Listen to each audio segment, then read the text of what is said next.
हम्म, जीवन बड़ा ही अजीब है दोस्तों। उम्र जैसे जैसे आगे बढ़ती है वैसे वैसे ही मनुष्य को अक्ल आती जाती है।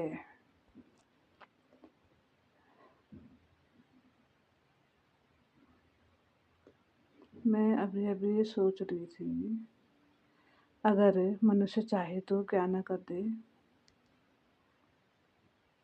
लेकिन वो एक अजीब प्रकार के डर से घिरा रहता है। अजीब प्रकार की बहुत ही हड़बड़ हड़बड़ होती रहती है ना।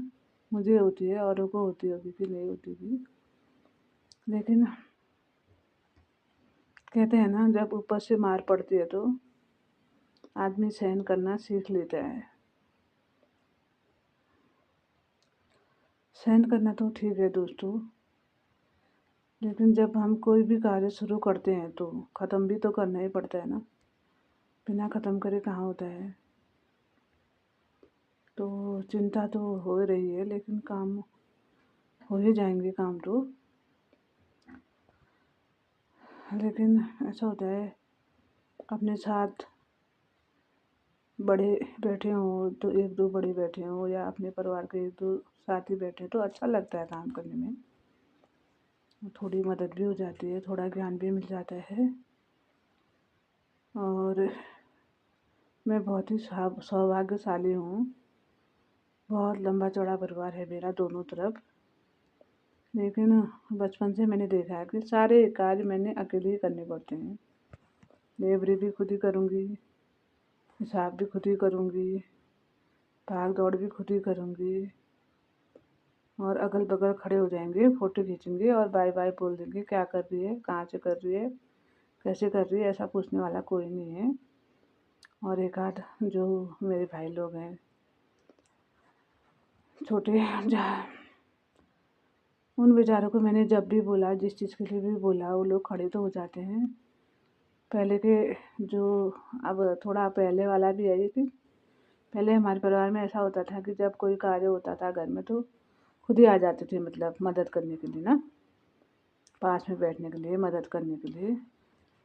लेकिन आजकल जो हो गया साला, जिसके पास पैसा है बस वो तो तुरंत बोलेगा, तूने हमसे थोड़ी बोला। अपने ही परिवार का होगा लेकिन बोलेगा, तूने हमसे नहीं बोला। और वो बड़ा भी होगा, उसको ये पता नहीं होगा कि मैं इस परिवार का बड़ा हूँ तो मेरी ये जिम्मेदारी बनती है, इतना भी याद नहीं रहता उसको। और मेरा मानना यहाँ तक है, मतलब ये जो सब हालात हैं सबको भुगतने के बाद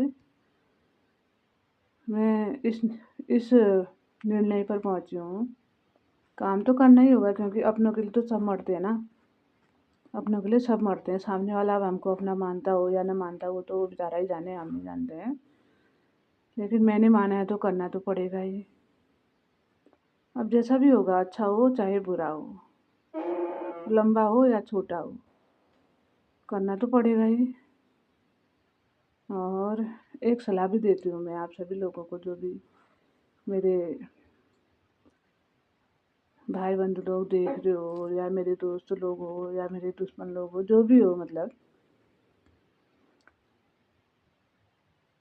जो काम अकेले करने में से अच्छा और जल्दी हो जाता है, वो 4 लोगों को संग में बिठाकर नहीं होता है। क्यों?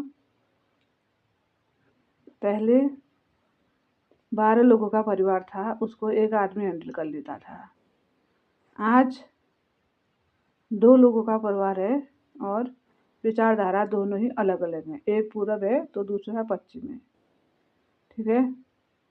और कलयुग का ये परिवार है तो इसमें किसकी चलती है?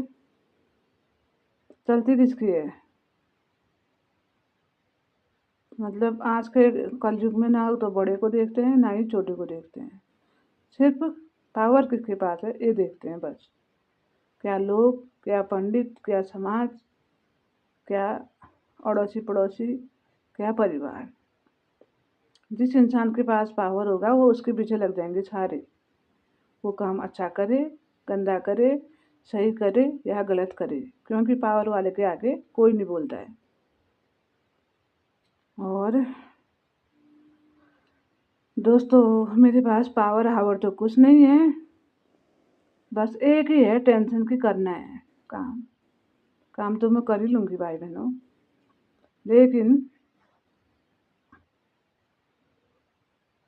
देखो परिवार में वो तो बहुत ही भाग्यशाली परिवार है जिसके घर में एक भी सयाना, चाहे महिला हो चाहे पुरुष हो, जो भी हो, एक सयाना अगर मतलब अच्छी राह दिखाने वाला हो तो अपने पीछे वालों को ना,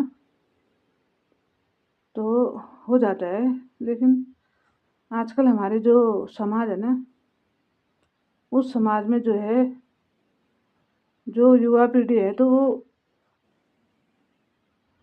प्रौढ़ वाले बूढ़े से कोई वो ही नहीं लेते, शिक्षा ही नहीं लेते हैं। इस तरह से डांटते जैसे कि उनके पैदा किए हुए बच्चे हों। ऐसी बोली भाषा भी बिल्कुल ठीक नहीं लगती है। अपने से बड़ों के लिए थोड़ा सा ढंग से बोलना चाहिए। हाँ, और कुछ आजकल बुड्ढे बाड्ढे भी जो हैं विभूति गए हैं, उनको भी डांटना ही पड़ता है, किसी समय तो डांटना ही पड़ता है। खुद हमारे परिवार में बिना डांटे तो होता ही नहीं है, लेकिन फिर भी अब दोनों ही सिचुएशन बहुत ही कठिन है। कैसे हम अपने बड़ों से अपना व्यवहार ख़राब करें, कैसे हम अपने छोटों को दबा दें, ये सब काम मेरे से नहीं होता है। और अगर कभी खिलाफ जाना ही पड़ेगा तो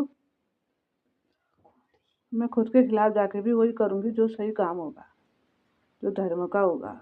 खुद के खिलाफ जाके भी मैं वो काम करूँगी जो धर्म का होगा। धन्यवाद, धन्यवाद, धन्यवाद।